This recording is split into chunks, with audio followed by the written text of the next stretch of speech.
Welcome to Becoming a Sleep Consultant. I'm your host, Jane Havens, a certified sleep consultant and founder of both Snooze Fest by Jane Havens and Center for Pediatric Sleep Management. On this podcast, I'll be discussing the business side of sleep consulting.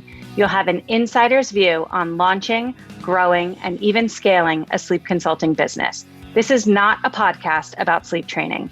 This is a podcast about business building and entrepreneurship.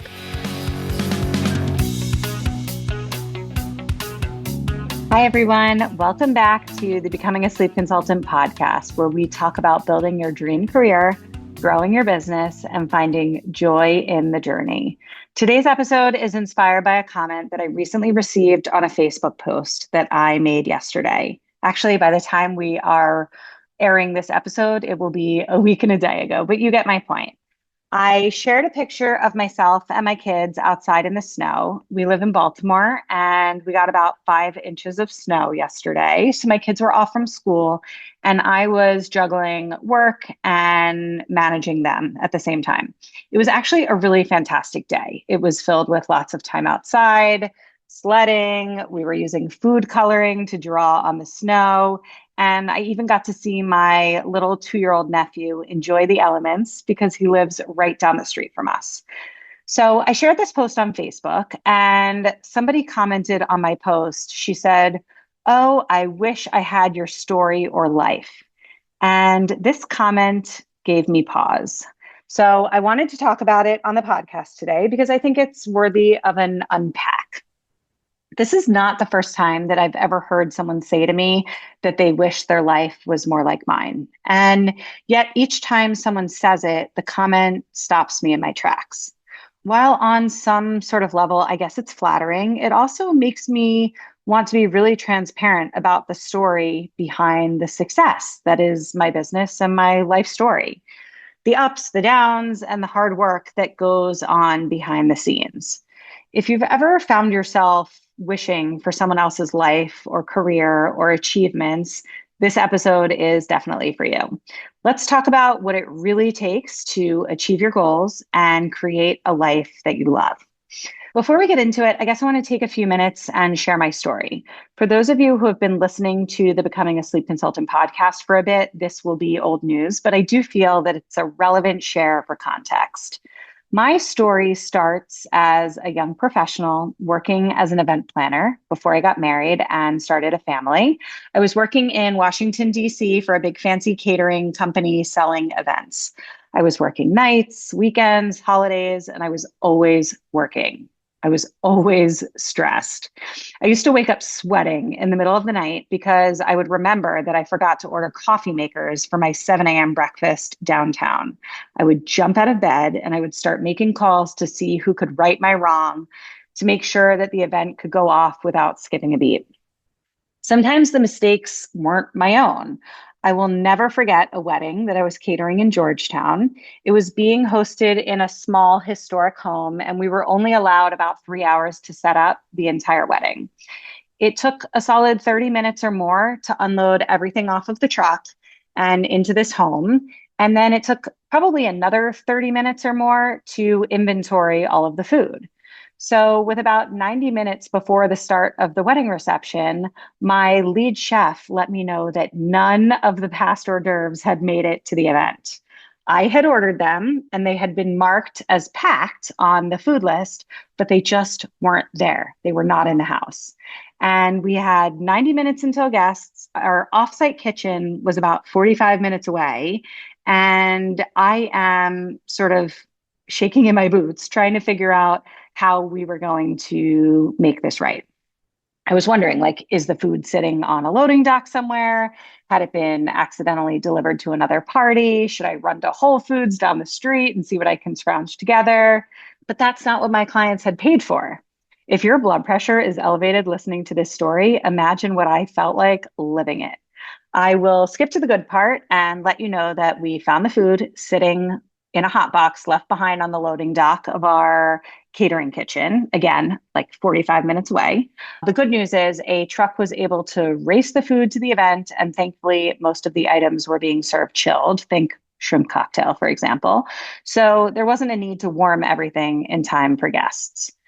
Whew, oh my gosh. I was so glad to get out of that line of work when it was time. So let's fast forward. Okay. When my son was born in 2012, my plan was always to leave catering. I think after that story, you can understand why. The stress, the anxiety, and the pressure was eating away at me slowly. I had always dreamed of being a stay at home mom.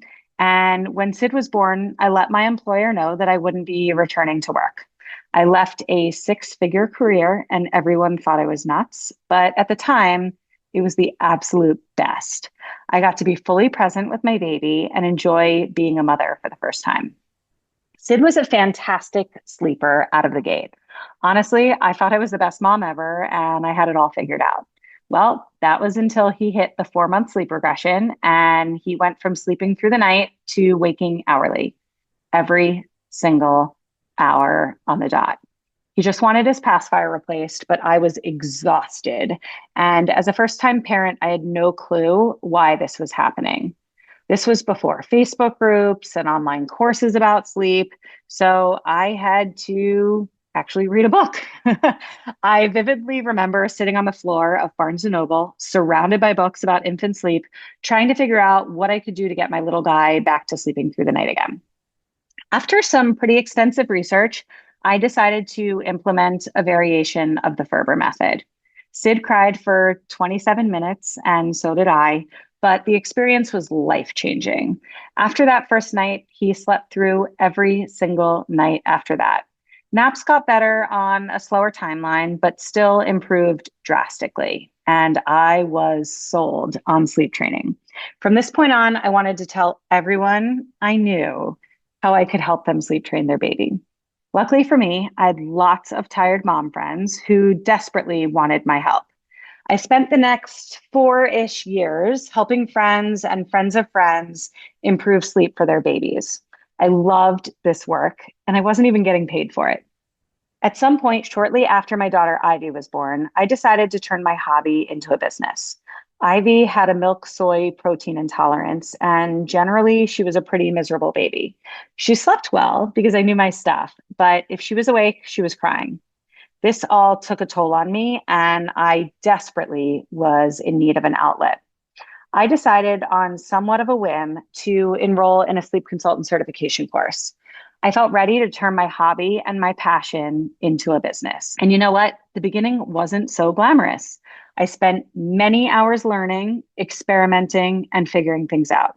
I had to learn everything as I went. I had no one guiding me or supporting me through this process. What I did have was passion and joy and excitement for my work. I made sure to always lead with that, even as I was making plenty of mistakes along the way.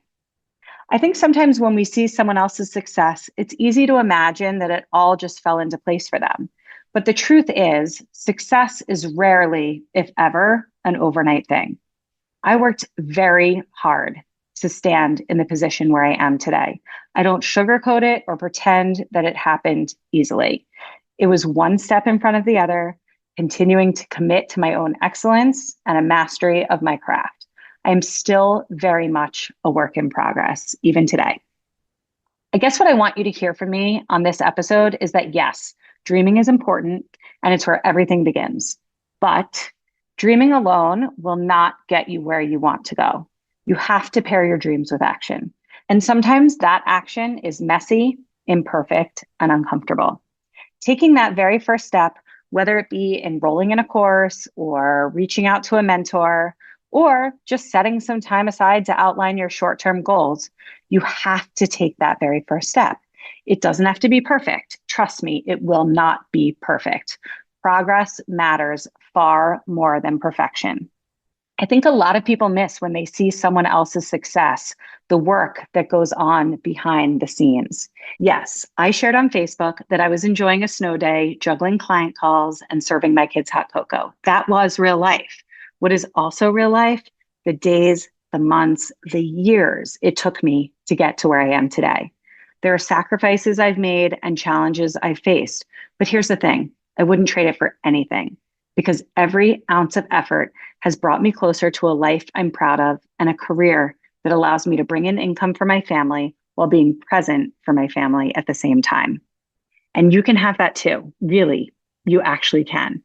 It most often does not come in the form of overnight success. If it was that easy, literally everyone would be doing it.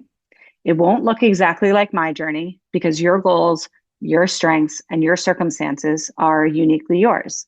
But the principles are the same. Dream big, work hard, and keep going. I hope this episode has encouraged you to look behind the highlight reel and see the real story behind success. Your journey won't be perfect and it won't always be easy, but I promise you it will be worth it. So decide today that it's going to be the day when you stop wishing and start doing. Your goals are 100% within reach. All it takes is one step at a time. If I have inspired you to take that first step, allow me to spell it out for you. That first step can be to click the link in the show notes of this podcast episode and book a free discovery call with me. If you've been lurking in the Becoming a Sleep Consultant Facebook group, or maybe you've been reading my emails for some time, or perhaps you spend every Tuesday morning binging the Becoming a Sleep Consultant podcast, now is the time to take action. Hop onto my calendar, let's connect, and let's get you going today. Thank you so much for listening to this episode of the Becoming a Sleep Consultant podcast. If you enjoyed today's episode, it would mean so much to me if you would rate, review, and subscribe. When you rate, review, and subscribe, this helps the podcast reach a greater audience. I am so grateful for your support. If you would like to learn more about how you can become a certified sleep consultant, head over to my Facebook group, Becoming a Sleep Consultant, or to my website, thecpsm.com. Thanks so much, and I hope you will tune in for the next episode.